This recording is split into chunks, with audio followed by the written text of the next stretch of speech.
Hey guys, I wanted to shoot my videos since I am technically a week behind on my 30-day LGBTQ challenge videos. Sorry, I've been working a lot and I got pretty far behind. But I promise after I get caught up that from now going forward that I will make sure that I do my videos on time. Okay, so it's going to be day 6 through 12. It's going to be the span of videos that I'm doing. So, day 6. Did you face any problems regarding religion? Well, since I am what's considered agnostic, which means, as I see it, that I don't really know what goes on. I don't know if there's a God. I don't know if there's not a God. I really just try to live my life as a good person, and then let everything else kind of play off of that. So when it came to like my religion, quote unquote, there was nothing to go against. When it comes to other people's religions, though, people seem to use religion as their number one reason for being against transgender people, which honestly I think is kind of stupid, because as I view it, if there is a God, he wouldn't have given us free will and opportunity and all that kind of stuff, and the ability to, I guess, question if he honestly didn't want us to. So, and again, the cool thing about my parents was that neither one of them, told us what their religious views were or forced us to go to church or do anything. So we kind of grew up being able to make that decision for ourselves. So, day 7, how did your how your parents took it, or how do you think they might take it? Well, both of my parents know about me being transgender. My mom took it very well, and I love my mom for supporting me as much as she does. She's been there through thick and thin. She's always been there for me. Never left for any period of time, never abandoned us, never made me feel like I was abandoned, nothing. Now when it comes to my dad, he kind of left during different points of my life. So I kind of put off telling him a lot longer than I did telling like my mom. And he found out because I was friends with my aunt on Facebook, and she read about it, and apparently took it upon herself to go tell him. So her telling him, he called and talked to my brother, and then found some stuff out, and then finally talked to me, and I told him, kind of what was going on. I don't keep him in the loop as much as I guess I should. But I don't know. I know that he loves me, but sometimes I feel like it'd be better if I just don't tell him anything that goes on. But anyway, so both of my parents took it relatively well. Neither one of them hate me. Neither one of them said that they never want to talk to me again. Neither one of them have told me that I'm making a wrong decision or anything. I mean, they're both been very supportive. So, day 8. What do you think the closet or being closeted means to you? I guess I've never really understood the term being in the closet. I mean, I guess I understand that means that you're like away, you're keeping something in the closet, like your skeletons, the things that you don't want people to see. But I think it's up to the person. Like, I don't think anyone should be the master of your destiny. Therefore, if you don't want to come out at that point, don't. If you do, then do. If you want to be closeted, be closeted. If you want to decide who knows and who doesn't, that's completely up to you. And as far as people who out people who shouldn't, that's a really fucking stupid thing to do. I mean, you wouldn't want anybody walking around telling anything about you that you don't want other people to know. So therefore, you probably shouldn't go and out other people. But regardless of that, so that's my thoughts on closeted. I guess to me, because I guess in a way I was closeted, but I was kind of closeted from myself because I didn't fully understand what was going on. So, okay, now, where was I? Oh, question 9. What do you think about LGBT Pride? Is it helpful or hurtful, encouraging or unnecessary? Well, this is a topic that I'm going to do a video about as it gets closer to Pride, which is closer to the end of this month here in Seattle. I have mixed opinions about Pride.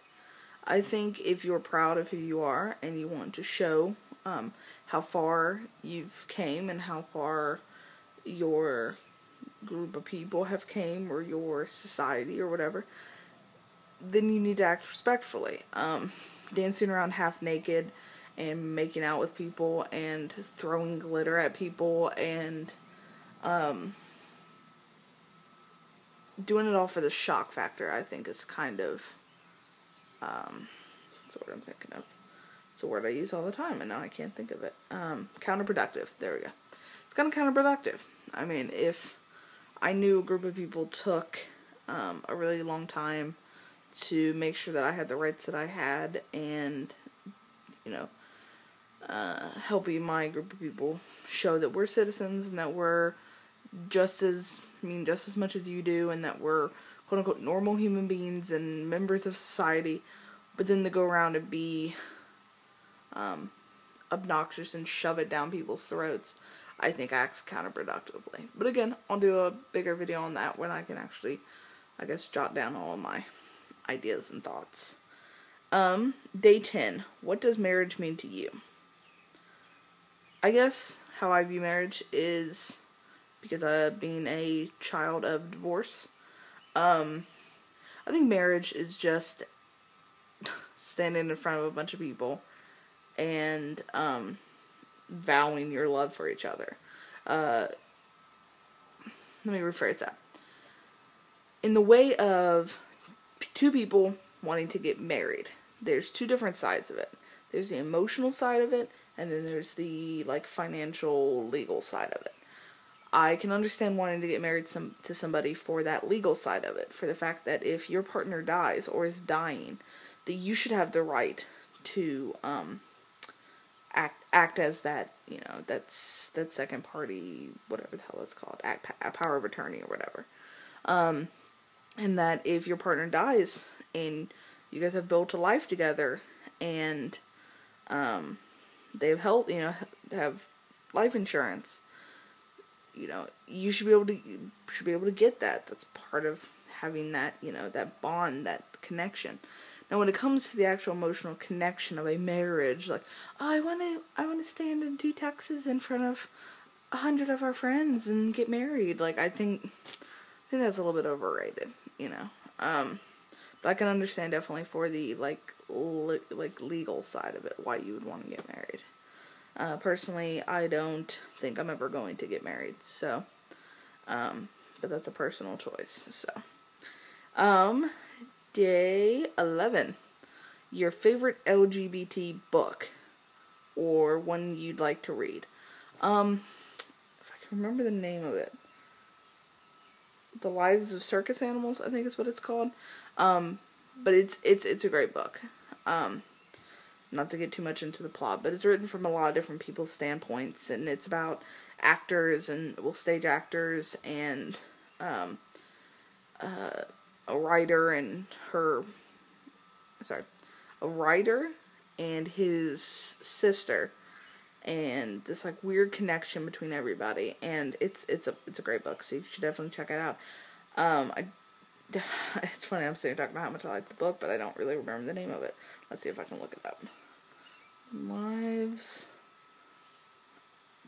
of Circus Animals. Let's see.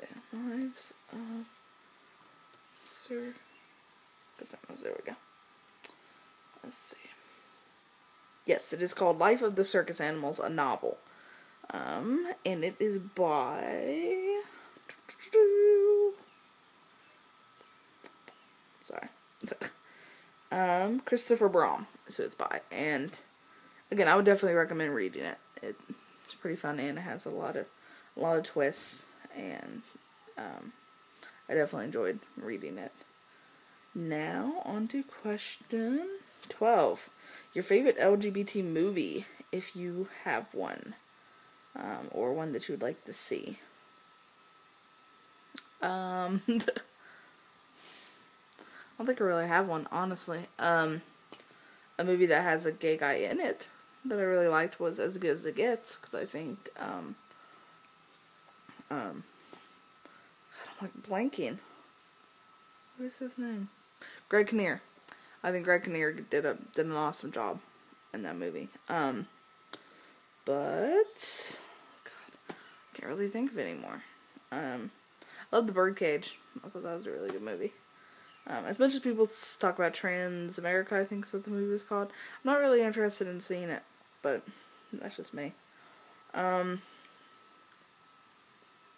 yeah, so I guess that's it. But anyway, so sorry, there's a hair on my keyboard. In other news, on the 15th of June, I will be starting my testosterone shots. I remember I went in and had my second blood test done, and I got the results from it back, and they said that it was all a go, that I'll be able to start getting my shots. So on Friday the 15th, I will be going back to the clinic, and they will be showing me how to give myself my shot. So I'm super excited about that, and I'm getting to order because of my bonus, I got this check and some strategic planning. I'm able to order my light kit off of this paycheck. So I will have a extensive light kit so I can start doing more of my photography. I've figured that, because I know that the upper surgery thing is going to be relatively expensive, I decided that I'm going to start saving money by doing photography. But my biggest goal before even worrying about the chest surgery is losing weight. So that's my number one goal. So anyway, thank you for watching. This is about a 13-minute long video. So feel free to comment, subscribe, like, and share this. And as always, thank you for watching.